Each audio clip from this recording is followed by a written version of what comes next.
Awesome. Should we? I'm eager to move into another topic, which is related but different, which is regulation as well. And I know you and me had a number of discussions about this. And one of the big challenges in healthcare is regulation, of course, and naturally so, because it's so sensitive data, especially if you use journal text from patients and whatnot. Still, if we go back just to this standard question.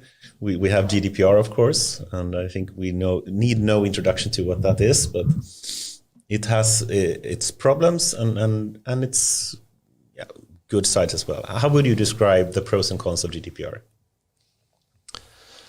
The pros are probably that it's protecting. We're starting the process of protecting citizen data. Yep. But one, it's not precise enough, which makes it very limiting for anyone who wants to innovate and start to do new things that can potentially save lives, innovate, boost the economy. Yeah. And I would argue that it's also created from an institutional standpoint, protecting the European Union rather than facilitating progress for the individual citizen. I think this is something we've spoken a bit about before, and I think we need to just elaborate a bit more on that, because dissect this a little bit. Yeah. But what we talked about a bit before is that I think it's exactly what you said. It was created to protect the European Union a bit, and especially against perhaps the tech giants in some sense, and keep the data in Europe or something. But in reality, what happened is the opposite in some sense, because the big tech giants, the Google, the Facebook, the Microsoft, the Apples of the world, they have the legal resources to really comply with the regulation without any problem at all. Yeah. And even fight it if necessary, if they want to. But the normal company in Europe or Sweden have no chance. So they're rather safe than sorry. So it actually hurts the European companies more than the other companies. Would you agree with that? I would agree with that. And even big Swedish corporations stay away from personal data because it's too scary. Yeah. I know that one of the largest food chains in Sweden, they stay away from that data because the fine for them, what is it, 2 to 4% of their annual turnover would be enormous. Yeah. And so they stay away from providing health tips or... But when you said that it was made or came up from an institutional point of view, could we elaborate a little bit like this? Because it's always been, if you read it casually, it's protecting the citizen. Yeah. But if you read it on a macro level, it's actually protecting, it's a way to taxate.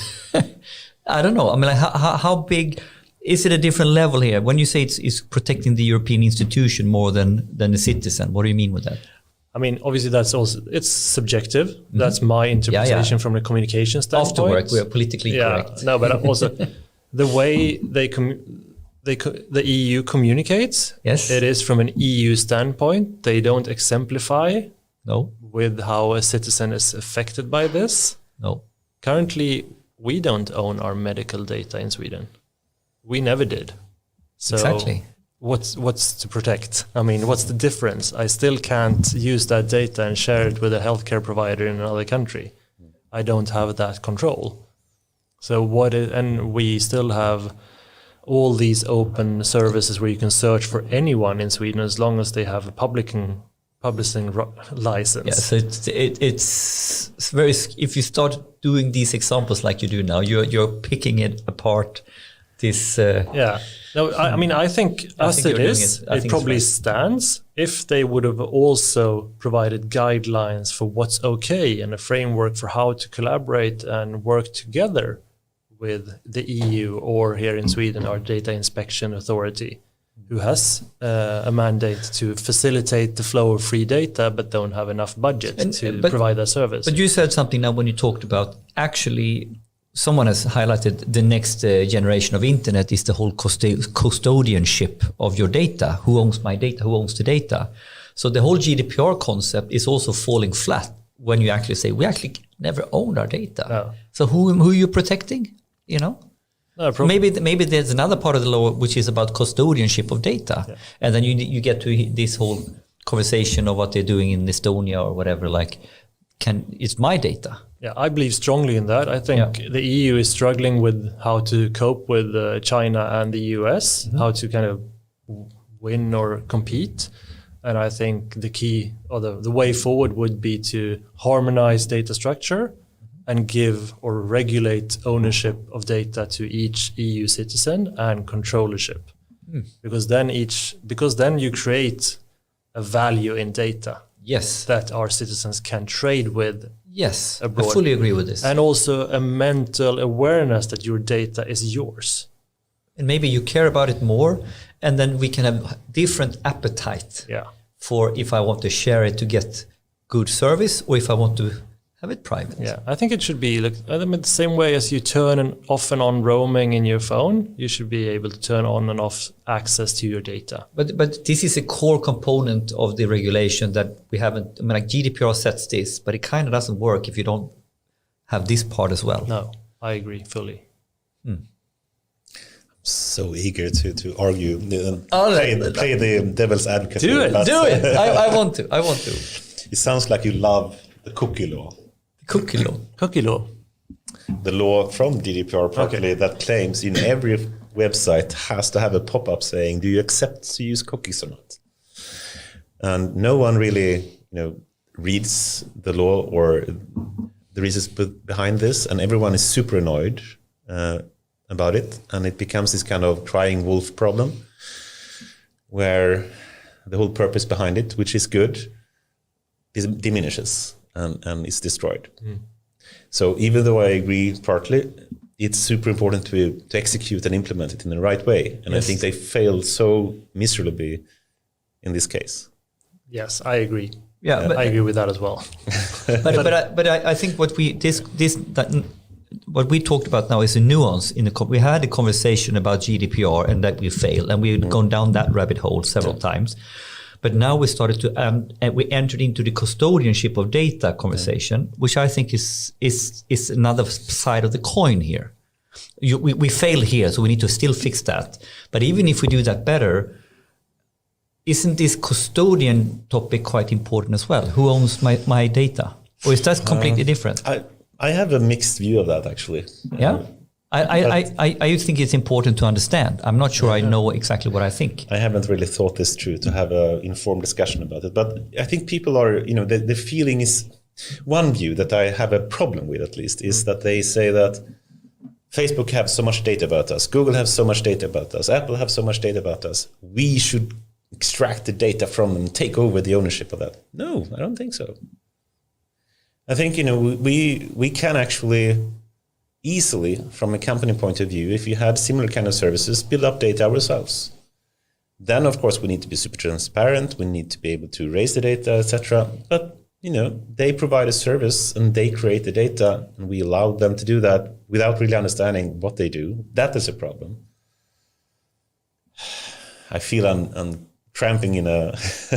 But this is hard. I mean, it's a different... It's not super obvious, at least to me. No, it is not. I think you really have to think through, because if we do this again and say, let's now claim ownership of this, it could be the exact opposite effect, just as GDPR did, if we're not really careful about what we're saying. In the end, it will win or lose based on implementation. Yeah, I think you make a very valid point, and I think you added a dimension to my thinking. I agree with you. I don't think the state or the EU should own the platform where the data is. Yeah. Maybe they should just create the harmonization and the structure and say that you have a right to move or store your data. And I think that's what I'm opposed to right now, that I don't control my own health data. Yeah. That's one example. But I would, as a concrete example. Yes. But I don't care if I store that at Google or Facebook or the Swedish public authorities, as long as I can access it and use it. And, you can handle the effects of it. I think, Evelina, she's a lawyer and we had her on our show before. And I think she said a really good thing. Regulation should handle the effects of using data or technology. And of course, that is what we should do. We should not regulate the data itself. We should not regulate the technique itself. It should be the effects. Yeah. If you abuse data, that should be punished and severely fined. And if you abuse technology, that should be regulated and severely fined. But I think it's a bit dangerous to regulate data ownership. But I could be, But still. Do you guys, are you aware of the Estonian model? Or sort of, could you elaborate a little bit? What's the Estonian model in this? To my knowledge, I think it was Tavi Reiva's government who set up the vision for their government, zero bureaucracy, and started digitizing authority data structure around citizens. It's like citizenship data or your e-government or your identity. Yeah, you have like an e-citizen page. And you can basically become an e-citizen. You can become an e-citizen. And you can launch your company as an e-citizen. And you also control which authorities can access your personal data. You can turn that off. So you have an e-identity which is centrally facilitated. Is that the right word? Yeah, I think so. We're kind of half guessing, right? I know. I'm not. I have followed. I read a little bit, but I don't know the details enough. But I think it's quite interesting. Yeah, I think that's. I mean, I would like to have a page like that where I can store all my health stuff. So in a nutshell, then, if you're willing to share your data in order to make your life more smooth, you put it all there. You got it up there, and all the different agencies can go and fetch your data there or your healthcare like this. So you are part of yourself contributing to the own smoothness of sharing your data. Yeah. But essentially it's up to you, right? How much it is.